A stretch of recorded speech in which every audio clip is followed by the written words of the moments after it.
നമ്മൾ ട്രേഡ് ചെയ്യുന്നു എന്ന രഹസ്യം ഒരു കാരണവശാലും മറ്റുള്ളവരോട് പറയരുത്. ഡേ ട്രേഡിംഗിൽ ഞാൻ സക്സസ് ആയി തുടങ്ങിയപ്പോൾ എനിക്ക് പറ്റിയ വലിയ ഒരു മിസ്റ്റേക്കിനെ കുറിച്ചാണ് ഞാൻ ഇന്ന് പറയാൻ പോകുന്നത്. അതെന്റെ സ്ട്രാറ്റജിയുടെയോ അല്ലെങ്കിൽ ഞാൻ നോക്കുന്ന ചാർട്ടുകളുടെയോ അല്ലെങ്കിൽ എന്റെ റിസ്ക് മാനേജ്മെന്റിന്റെയോ പ്രശ്നം കൊണ്ടായിരുന്നില്ല. ട്രേഡിംഗിൽ ഞാൻ എന്ത് ചെയ്യുന്നു എന്ന് മറ്റുള്ളവരോട് പറഞ്ഞുകൊണ്ടേയിരുന്നു. അതായിരുന്നു എനിക്ക് പറ്റിയ ഏറ്റവും വലിയ തെറ്റ്. നിങ്ങളൊരു ഡേ ട്രേഡർ ആണ് എന്ന് പറയുന്നത് കേൾക്കാൻ ഒരു ഗമയൊക്കെ ഉണ്ട്. പലർക്കും വളരെ ത്രില്ലൊക്കെ തോന്നുന്ന ഒരു കാര്യമാണ്. പക്ഷെ അത് തെറ്റാണ്. നിങ്ങളുടെ ഫോക്കസും കോൺഫിഡൻസും മൊത്തത്തിൽ തകർക്കാൻ കഴിവുള്ള, നമുക്ക് കാണാൻ പറ്റാത്ത കുറെ പ്രഷറുകളുടെ ഒരു പെട്ടിയാണ് നമ്മൾ തുറന്നു വിടുന്നത്. ഈ ഒരു പാഠം ഞാൻ നല്ലവണ്ണം കഷ്ടപ്പെട്ട് പഠിച്ചതാണ്. നിങ്ങൾക്ക് ഈ ഒരു അവസ്ഥ വരാതിരിക്കാൻ വേണ്ടിയാണ് ഞാൻ ഈ ഒരു സ്റ്റോറി നിങ്ങളുമായിട്ട് ഷെയർ ചെയ്യുന്നത്. അല്ലെങ്കിൽ നിശബ്ദത എങ്ങനെ ട്രേഡിംഗിലെ ഏറ്റവും വലിയ പവർഫുൾ ആയിട്ടുള്ള ടൂളായി മാറി എന്നുകൂടി നിങ്ങൾക്ക് മനസ്സിലാക്കാം. ദ റിയൽ പ്രോ ട്രേഡറുകളെ മറ്റുള്ളവരിൽ നിന്ന് വ്യത്യസ്തരാക്കുന്ന ആ ഒരു സീക്രട്ട് എന്താണ് എന്ന് കൂടി ഞാൻ പറഞ്ഞുതരാം. Welcome to the eye opener video of തനം സ്മാർട്ട് സേവിങ്സ്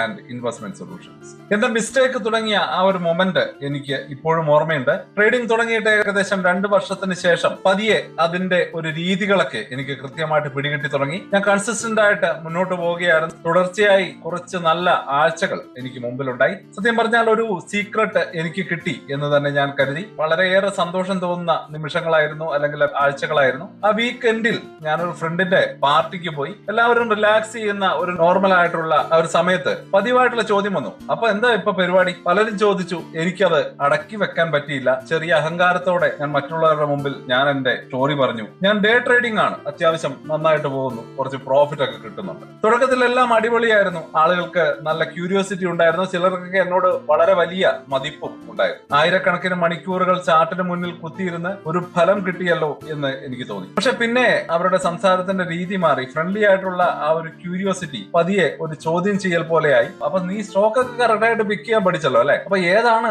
ഞാൻ വാങ്ങേണ്ട സ്റ്റോക്ക്? ഇതൊരു ഗാംബ്ലിംഗ് അല്ലേ? അങ്ങനെ ചോദിക്കുന്നവരും ഉണ്ട്. മറ്റു ചിലർ വളരെ ക്യൂരിയസ് ആയിട്ട് എന്നോട് ചോദിക്കാൻ തുടങ്ങി, ഈ ആഴ്ച എത്ര കിട്ടി? നീ പെട്ടെന്ന് കോടീശ്വരനായിത്തീരുമോ? അന്ന് രാത്രി മുഴുവൻ ഞാൻ എന്നെ തന്നെ ജസ്റ്റിഫൈ ചെയ്യായിരുന്നു. ചോദ്യങ്ങളിൽ നിന്ന് ഒഴിഞ്ഞു മാറുകയായിരുന്നു. എന്റെ തോളിൽ ഒരു പുതിയ ഭാരം വന്നതുപോലെ എനിക്ക് തോന്നി. എന്റെ പ്രൈവറ്റും ഡിസിപ്ലിനുമായിരുന്ന ജോലിയെ ഞാനൊരു പബ്ലിക് ഷോ ആക്കി മാറ്റി. ആ ഒരു ഭാരം എന്റെ ട്രേഡിംഗ് ഡെസ്കിലേക്കും പതിയെ പിന്തുടർന്നു. ഓരോ ട്രേഡും സക്സസ് ആക്കേണ്ടത് എന്റെ ആവശ്യം മാത്രമല്ല, ഉത്തരവാദിത്തമായി മാറി. അടുത്ത ദിവസം ഞാൻ ട്രേഡ് ചെയ്യാനിരുന്നപ്പോൾ ഞാൻ പുതിയ ആളായിരുന്നില്ല. എന്റെ ഫ്രണ്ടിന്റെ സംശയം നിറഞ്ഞ ചോദ്യം എന്റെ തലയിൽ മുഴങ്ങുന്നുണ്ടായിരുന്നു. ഒരു ഹോട്ട് ടിപ്പ് ചോദിച്ച് എന്റെ റിലേറ്റീവ് മെസ്സേജ് അയക്കുന്നതിന്റെ പ്രഷർ എനിക്ക് ഫീൽ ചെയ്തു. പ്രോഫിറ്റബിൾ ആണ് എന്ന് ഉറപ്പുള്ള ഒരു സെറ്റപ്പ് കാണുമ്പോൾ പോലും ഞാൻ ഡൗട്ട് അടിക്കാൻ തുടങ്ങി. ഒരു തെറ്റ് പറ്റിയാൽ അത് സമ്മതിക്കേണ്ടി വരുമല്ലോ എന്ന പേടി കാരണം ഒരു A+ ട്രേഡ് എടുക്കാൻ ഞാൻ മടി. പിന്നീട് മറ്റുള്ളവരോട് പറയാൻ ഒരു നല്ല സ്റ്റോറി വേണമല്ലോ എന്ന തോന്നൽ കാരണം ഒരു മോശം ട്രേഡ് എടുക്കാൻ നിർബന്ധിതനുമായി.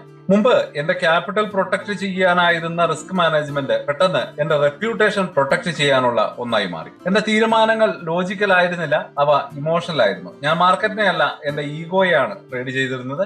ഏതൊരു ട്രേഡർക്കും അറിയാവുന്നത് പോലെ മാർക്കറ്റിന് ഈഗോയ്ക്ക് ഒരു വിലയുമില്ല. ആ ആഴ്ച ഒരു കംപ്ലീറ്റ് ഡിസാസ്റ്റർ ആയിരുന്നു. എന്റെ റീസെന്റ് പ്രോഫിറ്റ് മാത്രമല്ല ഞാൻ കളഞ്ഞു കുളിച്ചത്, അതിലും കൂടുതൽ എനിക്ക് നഷ്ടം വന്നു. അതായിരുന്നു എന്ന ഡേ ട്രേഡർ എന്ന പേരിൽ ഞാൻ അറ്റൻഡ് ചെയ്ത അവസാനത്തെ പാഠം. അപ്പോൾ ഈ കഥ അത്രയ്ക്ക് വലിയൊരു സംഭവമൊന്നുമല്ല. നിങ്ങൾ ട്രേഡ് ചെയ്യുന്നു എന്ന് ആളുകളോട് പറയുമ്പോൾ നിങ്ങൾ അറിയാതെ തന്നെ ചാർട്ടുകളുമായിട്ട് ബന്ധമില്ലാത്ത കുറെ മെന്റൽ പ്രശ്നങ്ങളിലേക്ക് ചെന്ന് ചാടുകയാണ്. ട്രേഡിംഗ് കരിയറുകളെ സൈലന്റ് ആയിട്ട് നശിപ്പിക്കുന്ന, നമുക്ക് കാണാൻ പറ്റാത്ത പ്രഷറാണ്. ഒന്നാമത്തേത് സ്വയം ഒരു ഗുരുവാകാനുള്ള പ്രഷർ. ഞാനൊരു സ്റ്റോക്കിൽ നിന്ന് ട്രേഡ് ചെയ്യുന്നു എന്ന് പറയുന്ന നിമിഷം നിങ്ങൾ ഒരു വ്യക്തിയല്ല, നിങ്ങൾ സംസാരിക്കുന്ന ഒരു സ്റ്റോക്ക് ടിപ്പ് മെഷീൻ ആയിട്ട് മാറും. ഫ്രണ്ട്സ്, ഫാമിലി, നിങ്ങളുടെ അയൽക്കാർ, ഇങ്ങനെ ഫിനാൻഷ്യൽ ഉപദേശത്തിനായിട്ട് നിങ്ങളുടെ അടുത്തേക്ക് അപ്രോച്ച് ചെയ്യാൻ ഒരുപാട് പേരുണ്ടാവും. ചിലപ്പോൾ നിങ്ങൾക്ക് അതിനുള്ള ക്വാളിഫിക്കേഷൻ പോലും ഉണ്ടാവില്ല. എല്ലാ ഫാമിലി ഗെറ്റ് ടുഗദറിലും ആരെങ്കിലും ഒക്കെ ചോദിക്കും, നീ സ്റ്റോക്കിൽ ആളൊരു പുലിയാന്ന് കേട്ടല്ലോ, എന്റെ ഫ്രണ്ട് പറയുന്നത് കേട്ടു, ക്രിപ്റ്റോ ഞാൻ വാങ്ങണോ അല്ലെങ്കിൽ വിൽക്കണോ? ഓരോ സംഭാഷണവും ഓരോ മൈൻഡ് ഫീൽഡ് പോലെയാണ്. നിങ്ങൾ ഒരു സജഷൻ കൊടുത്ത് അത് വിജയിച്ചാൽ നിങ്ങൾ ഒരു ജീനിയസ് ആണ്. പക്ഷെ അവർ വീണ്ടും വരും. അഥവാ അത് ലോസ് ആയാൽ അവരുടെ കാശ് കളഞ്ഞ വില്ലൻ നിങ്ങളാണ്. ഇതൊരു വെറും ശല്യമല്ല, ഇത് ഡേഞ്ചറസ് ആയിട്ടുള്ള ഒരു പ്രോബ്ലമാണ്. ലാഭകരമായിട്ടുള്ള ഒരു ട്രേഡർ ആവുക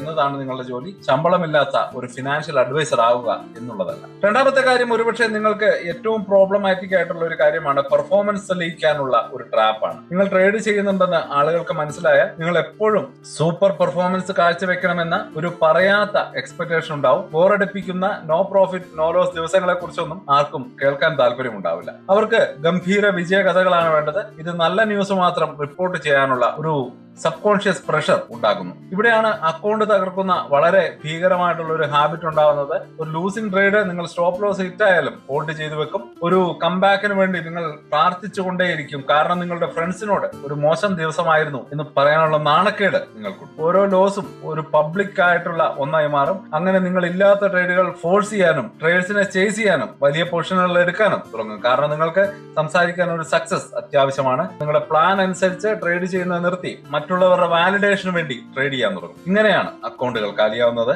മൂന്നാമത്തേത് സംശയിക്കുന്നവരോടും എതിർക്കുന്നവരോടുമുള്ള നിരന്തരമായിട്ടുള്ള ഒരു പോരാട്ടമാണ്. നിങ്ങളെ അപ്രോച്ച് ചെയ്യുന്ന ഓരോ ആൾക്കാർക്കും പകരം 5 സംശയാലുക്കൾ ഉണ്ടാവും. അവർ ഇതൊരു ഗാംബ്ലിംഗ് അല്ലേ, അല്ലെങ്കിൽ എന്റെ ഒരു കസിൻ ചെയ്തിട്ട് എല്ലാം പോയി എന്നൊക്കെ പറയും. ഈ അഭിപ്രായങ്ങൾ നല്ല ഉദ്ദേശത്തോടെ ആണെങ്കിൽ പോലും വിഷം പോലെയാണ് അത് നമുക്ക് എഫക്ട് ചെയ്യുക. അവർ പറയുന്ന കാര്യങ്ങൾ നിങ്ങളുടെ തലയിൽ കയറി സംശയത്തിന്റെ ചെറിയ വിത്തുകൾ പാകും. ട്രേഡിംഗ് തന്നെ ഒരു വലിയ മെന്റൽ ഗെയിമാണ്. അതിന്റെ കൂടെ മറ്റുള്ളവരുടെ പേടികൾ കൂടി നിങ്ങളുടെ തലയിൽ വെക്കാൻ പറ്റില്ല. നിങ്ങൾ ചെയ്യുന്ന കാര്യങ്ങൾ നന്നായി ചെയ്യാൻ എനർജി ഉപയോഗിക്കുന്നതിന് പകരം അതിനെ ഡിഫെൻഡ് ചെയ്യാൻ നിങ്ങൾ ഒരുപാട് മെന്റൽ എനർജി കളയും. ഒടുവിൽ ഈ ഒരു പ്രഷറുകൾ എല്ലാം കൂടി ചേർന്ന് അക്കൗണ്ട് വൈപ്പ് ഔട്ട് ചെയ്യുന്ന ഒന്നായി മാറുന്നു. ഈഗോയിൽ നിന്നുണ്ടാകുന്ന തീരുമാനങ്ങൾ നിങ്ങൾ മാർക്കറ്റ് എന്ത് ചെയ്യുന്നു എന്നതിനോടല്ല റിയാക്ട് ചെയ്യുന്നത്, നിങ്ങളുടെ അയൽക്കാരന്റെ കളിയാക്കലിനോടാണ് നിങ്ങളുടെ റിയാക്ഷൻ. നിങ്ങളുടെ സിസ്റ്റം അല്ല ഫോളോ ചെയ്യുന്നത്, സംശയിക്കുന്നവർ തെറ്റാണ് എന്ന് തെളിയിക്കാൻ ശ്രമിക്കുകയാണ്. നിങ്ങളുടെ മൈൻഡ് സെറ്റ് എന്റെ പ്ലാൻ എങ്ങനെ എക്സിക്യൂട്ട് ചെയ്യാം എന്നതിൽ നിന്ന് ഞാൻ എങ്ങനെ ഒരു ഫെയിലിയർ ആയി കാണപ്പെടാതിരിക്കും എന്നതിലേക്ക് മാറും. പ്രോഫിറ്റ് ഉണ്ടാക്കണം എന്ന ആവശ്യത്തെ മറികടക്കും.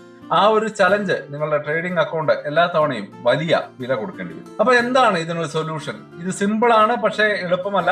സൈലൻസ് നിങ്ങളുടെ ട്രേഡിംഗ് സ്ട്രാറ്റജിയുടെ ഒരു പ്രധാന ഭാഗമായിട്ട് നിങ്ങൾ മാറ്റണം.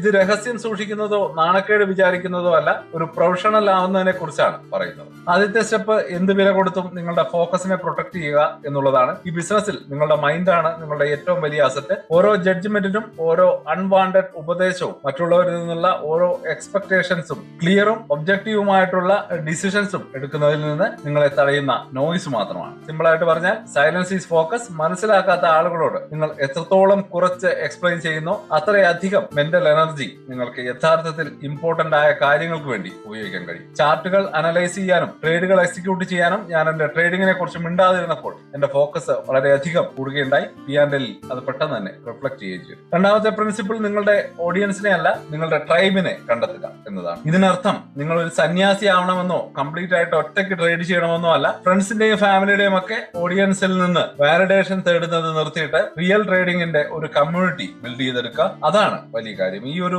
സ്ട്രഗിൾ, ഡിസിപ്ലിൻ, ലോസിന്റെ വേദന, കൃത്യമായിട്ട് എക്സിക്യൂട്ട് ചെയ്യുന്ന ഒരു ട്രേഡിന്റെ സംതൃപ്തി, ഇതൊക്കെ മനസ്സിലാക്കുന്ന ആളുകളുമായിട്ട് കണക്ട് ചെയ്യുക. ഇവർ ഒരേ ഭാഷ സംസാരിക്കുന്നതുകൊണ്ട് നിങ്ങൾക്ക് ഇവരുമായിട്ട് ട്രേഡിങ്ങിനെ കുറിച്ച് സംസാരിക്കാൻ കഴിയും. അവർ ഹോട്ട് ടിപ്സ് ചോദിക്കില്ല, അവർ നിങ്ങളുടെ പ്രോസസ്സിനെ കുറിച്ച് ചോദിക്കും. ഒരു ലൂസിംഗ് ഡേയെ അവർ ജഡ്ജ് ചെയ്യാറില്ല. ഈ ഒരു ബിസിനസിന്റെ ഒരു ഭാഗമാണ് എന്ന് അവർക്ക് കൃത്യമായിട്ട് അറിയാൻ കഴിയും. ഏറ്റവും പ്രധാനമായിട്ട് നിങ്ങൾ ഡിറ്റാച്ച്മെന്റും പ്രൊഫഷണലിസവും സ്വീകരിക്കണം. എനിക്കറിയാവുന്ന ഏറ്റവും മികച്ച ട്രേഡർമാർ ട്രേഡിങ്ങിനെ ഒരു സീരിയസ് ബിസിനസ് ആയിട്ടാണ് കാണുന്നത്. ബിസിനസ്സിൽ നിങ്ങളുടെ പ്രോപ്പർട്ടി നിങ്ങൾ സംരക്ഷിക്കും. നിങ്ങളുടെ എഡ്ജ്, നിങ്ങളുടെ സ്ട്രാറ്റജി, മൈൻഡ് സെറ്റ്, ഡിസിപ്ലിൻ എന്നിവയുടെ യുണീക് മിശ്രിതമാണ് നിങ്ങളുടെ ഇന്റലക്ച്വൽ പ്രോപ്പർട്ടി. നിങ്ങളുടെ ട്രേഡ് സീക്രട്ട് ആണത്. സാധാരണ ആളുകളുമായിട്ട് ഇതിനെക്കുറിച്ച് സംസാരിക്കുന്നത് അതിന്റെ ശക്തി കുറയ്ക്കുകയുള്ളൂ. ഇൻസ്റ്റിറ്റ്യൂഷണൽ ലോകത്ത് ട്രേഡേഴ്സ് പലപ്പോഴും ഇതേ കാരണം കൊണ്ടാണ് ലീഗൽ ആയിട്ടുള്ള NDAകളാൽ ബൗണ്ട് ആയിരിക്കും. ഒരു റിയൽ കോൺഫിഡൻസ് വെറുതെ സംസാരിക്കുന്നതിൽ നിന്നല്ല വരുന്നത്, അത് നിങ്ങളുടെ പ്ലാൻ കൺസിസ്റ്റന്റ് ആയിട്ട് ദിവസവും എക്സിക്യൂട്ട് ചെയ്യുന്നതിൽ നിന്നാണ്. നിങ്ങളുടെ റിസൾട്ട് സംസാരിക്കട്ടെ, നിങ്ങളുടെ വാക്കുകളിലൂടെയല്ല, ആ റിസൾട്ട് കൊണ്ട് നിങ്ങൾ ബിൽഡ് ചെയ്യുന്ന ലൈഫിലൂടെ നിങ്ങൾക്ക് മറ്റുള്ളവരെ കൺവിൻസ് ചെയ്യാൻ കഴിയും. അപ്പോൾ ഈ ഒരു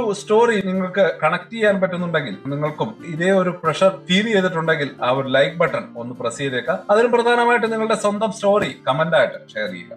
ഈ ഒരു തെറ്റ് ചെയ്തിട്ടുണ്ടോ, നിങ്ങൾ എങ്ങനെയാണ് അത് ഹാൻഡിൽ ചെയ്തത്? ഒരു സ്ട്രഗിൾ മനസ്സിലാക്കുന്ന ട്രേഡേഴ്സിന് വേണ്ടി നമുക്കൊരു റിയൽ ആയിട്ടുള്ള ഡിസ്കഷൻ തുടങ്ങാം. ട്രേഡിംഗിന്റെ സൈക്കോളജിയെ കുറിച്ച് കൂടുതൽ അറിയാൻ ഈ ചാനൽ ഒന്ന് സബ്സ്ക്രൈബ് ചെയ്യാൻ മറക്കരുത്. അപ്പോൾ ഇനി നമുക്കൊരു കൺക്ലൂഷനിലേക്ക് കിടക്കാം. നിങ്ങൾക്ക് മുന്നിൽ ഒരു ചോയ്സ് ഉണ്ട്. നിങ്ങളുടെ ട്രേഡിംഗ് ഓഡിയൻസിന് വേണ്ടിയുള്ള പെർഫോമൻസ് ആണോ അതോ നിങ്ങൾക്ക് വേണ്ടിയുള്ള ഒരു പ്രൊഫഷൻ ആണോ? പബ്ലിക് ഒപ്പീനിയന്റെ ഭാരമില്ലാതെ തന്നെ കൺസിസ്റ്റന്റ് പ്രോഫിറ്റിലേക്കുള്ള യാത്ര വളരെ ബുദ്ധിമുട്ടാണ്. നിങ്ങൾ എന്ത് ചെയ്യുന്നു എന്ന് ആളുകളോട് പറയാതിരിക്കുമ്പോൾ നിങ്ങൾക്ക് അവരുടെ വാലിഡേഷൻ വാലിഡേഷൻ ആവശ്യമില്ലാതാകുന്നു. എപ്പോഴും ശരിയാവണം എന്ന ആഗ്രഹത്തിൽ നിന്ന് നിങ്ങൾ ഫ്രീ ആവുകയും പ്രോഫിറ്റബിൾ ആകാൻ നിങ്ങൾക്ക് തന്നെ അവസരം കൊടുക്കുകയും ചെയ്യും. നിങ്ങളുടെ P&L ഒരു പബ്ലിക് എന്റർടൈൻമെന്റ് സ്റ്റോറി അല്ല. നിങ്ങളുടെ ഫോക്കസിനെ പ്രൊട്ടക്ട് ചെയ്യുക, നിങ്ങളുടെ ക്യാപിറ്റലിനെ പ്രൊട്ടക്ട് ചെയ്യുക, നിങ്ങളുടെ സക്സസ് ആയിരിക്കണം നിങ്ങളുടെ സ്റ്റേറ്റ്മെന്റ്. ഇതൊരു സിമ്പിൾ ആയിട്ടുള്ള ഐഡിയ ആണ്, പക്ഷെ നിങ്ങളുടെ ട്രേഡിംഗ് കരിയറിൽ നിങ്ങൾക്ക് എടുക്കാൻ പറ്റുന്ന ഏറ്റവും പവർഫുൾ ആയിട്ടുള്ള ഡിസിഷനുകളിൽ ഒന്നായിരിക്കും ഇത്. നിങ്ങളുടെ മൈൻഡിനെ പ്രൊട്ടക്ട് ചെയ്യുക, നിങ്ങളുടെ റിസൾട്ട് മറ്റുള്ളവരോട് സംസാരിക്കട്ടെ. വളരെ ഇൻട്രസ്റ്റിംഗ് ആയിട്ടുള്ള ഈ ഒരു ടോപ്പിക് നിങ്ങൾക്ക് തീർച്ചയായിട്ടും യൂസ്ഫുൾ ആകും എന്ന് തന്നെ ഞാൻ കരുതുന്നു.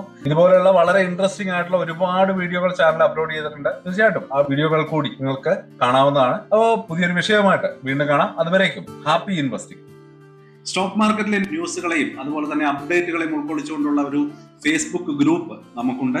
ആ ഒരു ഗ്രൂപ്പിന്റെ ലിങ്ക് ഈ വീഡിയോയുടെ ഡിസ്ക്രിപ്ഷനിൽ കൊടുക്കുന്നുണ്ട്. താല്പര്യമുള്ളവർക്ക് ആ ലിങ്കിൽ ക്ലിക്ക് ചെയ്തുകൊണ്ട് ഗ്രൂപ്പിൽ ജോയിൻ ചെയ്യാം. ഏറ്റവും ലേറ്റസ്റ്റ് ആയിട്ടുള്ള ന്യൂസുകൾ നമ്മൾ അതിൽ അപ്ഡേറ്റ് ചെയ്യുന്നുണ്ട്. വളരെ ഇൻഫോർമേറ്റീവ് ആയിരിക്കും. അപ്പൊ ഇത്രയുമാണ് ഇന്നത്തെ വീഡിയോയിൽ ഉൾപ്പെടുത്തിയിരിക്കുന്നത്. പുതിയ ന്യൂസുകളുമായിട്ട് നാളെ വീണ്ടും വരാം. ബൈ.